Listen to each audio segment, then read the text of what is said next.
Shubor nakaslem jong unongsan hima. Ki nong hikai SSA ki bahab apo ka Shatri ka Meghalaya SSA School Association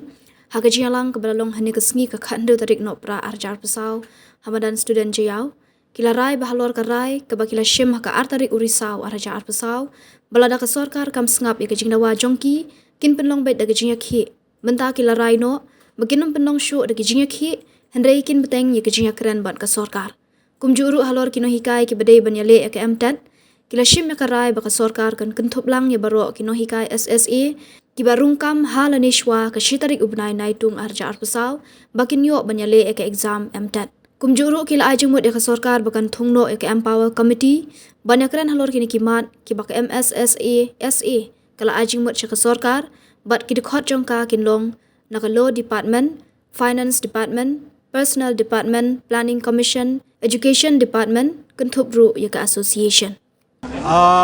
ka rai ka bangila shim menta ka sngi ha ka meeting ka bala long menta ka de ka meeting ka baar kami ka bangila khot hadin ka ka jing kendu jongi bat ka government kata khat pratrik jong nai November arja pusau bat satrik jong nai December arjar pusau karmang kong ka rai ka bangila shim ka long ba yak tu ka rai ka bangila shim ha ka atrik jong nai Oktober arja pusau balada nimyo kano ka positive respond na gongen ngin penlong ya ki program jingyaki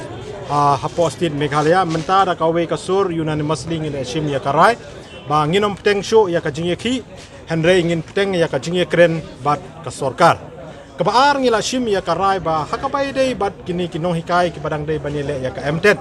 ngi ngila shim ya karai ba mentara sngi ba ka sorkar kan an consider ya baro kinong hikai SSA ki ba join hal nishwa ka shitrik ubna Julai arhajar arpo kabadai ka tarik kaba nakaliang jong ka education department kala penmi ya ka notification ka shitrik jong ubna Julai arhajar arpo kaba kala ong ba ka MTET kalong mandatory ya baro nado katoka sngi kaba penmi ya ka notification ya ki bakwa banlong kumki nong hikai kabalai karai kabangila shim kalong bangin ajmud ya ka sorkar bakan thungno ya ka empower committee